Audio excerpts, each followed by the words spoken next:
எங்களுக்கு மடியிலே கனமில்லை, வழியிலே பயம் இல்லை. உங்களுக்கு பயம் வந்து விட்டது. ஈடி பார்த்து பயம் வந்துட்டது, வருமான வரித்துறையை பார்த்து பயம் வந்துட்டது. சட்டமன்றத்தில் முன் வரிசையில் இருக்கின்ற அமைச்சர்கள்லாம் முகம் தொங்கி போய் இருக்கிறது. யாருக்கு எந்த நேரத்தில் என்ன பிரச்சனை வருமோ என்று அஞ்சு அஞ்சு நடுங்கி கொண்டிருக்கின்ற காட்சியை சட்டமன்றத்தில் நாங்கள் பார்த்தோம். ஸ்டாலின் அவர்களே, அனைத்து இந்திய அண்ணா திராவிட முன்னேற்ற கழகம் ஈடி பார்த்தோ வருமான வரி பார்த்தோ பயப்படல. ஆனா திராவிட முன்னேற்ற கழகத்தை சேர்ந்த அமைச்சர்கள், முதலமைச்சர், துணை முதலமைச்சர் உட்பட அத்தனை பேருமே கடந்த 4 ஆண்டுல கொள்ளையடித்த பணத்தை, ஊழல் செய்த பணத்தை மறைத்த காரணத்தினாலே இன்றைக்கு ஈடியும் வருமான வரித்துறையும் விரட்டி விரட்டி உங்களை கண்காணித்துக் கொண்டிருக்கிறது. அதனால் பயத்திலே பேசிக் கொண்டிருக்கின்றீர்கள். அனைத்து இந்திய அண்ணா திராவிட முன்னேற்ற கழகம் ஒரு நாளும் இன்றைக்கு மிரட்டப்படவில்லை. மகிழ்ச்சியோடு தான் நாங்கள் கூட்டணி அமைத்தோம். அது மட்டுமல்ல, 2 ஆண்டுக்கு முன்பு திரு ஸ்டாலின் அமைச்சரவையில் இடம்பெற்ற அப்போது நிதி அமைச்சராக இருந்த திரு பல்வேல் ராஜன் அவர்கள் ஒரு கருத்தை ஆடியோ மூலமாக தெரிவித்தார்.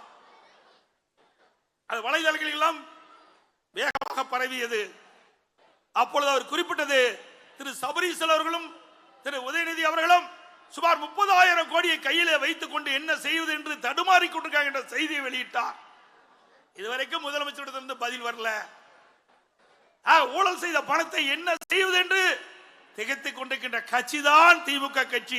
ஆகவேதான் ஈடியும் வருமானத்துறையும் கண்டு பயந்து நடுங்கிக் கொண்டிருக்கின்ற கட்சி திமுக கட்சி, திமுக அமைச்சர்கள். அதோட இன்னைக்கு 2 அமைச்சர்கள் பதவி நீக்கம் செய்யப்பட்டார்கள். ஒருவர் ஊழல் சம்பந்தப்பட்ட வழக்கின் மூலமாக, நீதிமன்றத்தின் மூலமாக எச்சரிக்கை விடுத்ததின் காரணமாக ஒருத்தர் ராஜினாமா செய்திருக்கின்றார். மற்றொருவர் பெண்களை கொச்சைப்படுத்திய காரணத்தினாலும் சைவ வைணவ அவருடைய மனதை புண்படுத்துகின்ற விதமாக பேசிய காரணத்தினால் இன்றைய தினம் 2 அமைச்சர்கள் இன்றைக்கு அமைச்சரவையிலிருந்து நீக்கப்பட்டிருக்கின்றார்கள். மக்கள் எல்லாம், தமிழ்நாட்டு மக்களை பொறுத்த வரைக்கும் விவரமானவர்கள், அறிவுபூர்வமானவர்கள், சிந்திக்கக்கூடியவர்கள், உங்களுடைய செயல்பாட்டை உன்னிப்பாக கவனித்துக் கொண்டிருக்கிறார்கள். திரு ஸ்டாலின் அவர்களே,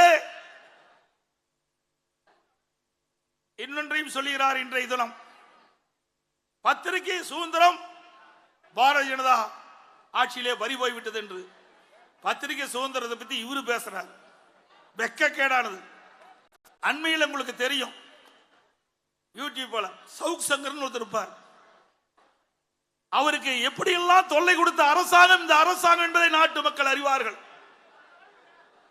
திமுக பற்றி, திமுக அமைச்சர்களை பற்றி அவர் வலைதளம் மூலமாக, யூடியூப் மூலமாக கருத்தை தெரிவித்த ஒரே காரணத்திற்காக அடையாளம் தெரியாத பல பேரை அவர் வீட்டுக்கு அனுப்பி வைத்து, அவர் தாயார் தனியாக இருக்கின்ற பொழுது வீட்டினுள் மலத்தை கொட்டி, சாக்கடை தண்ணீரை ஊற்றி, வீட்டுக்குள்ள பண்ட பாத்திரங்களும் உடைக்கப்பட்டு கொள்ளையடித்த காட்சி ஊடகத்திலே பார்த்தோம்.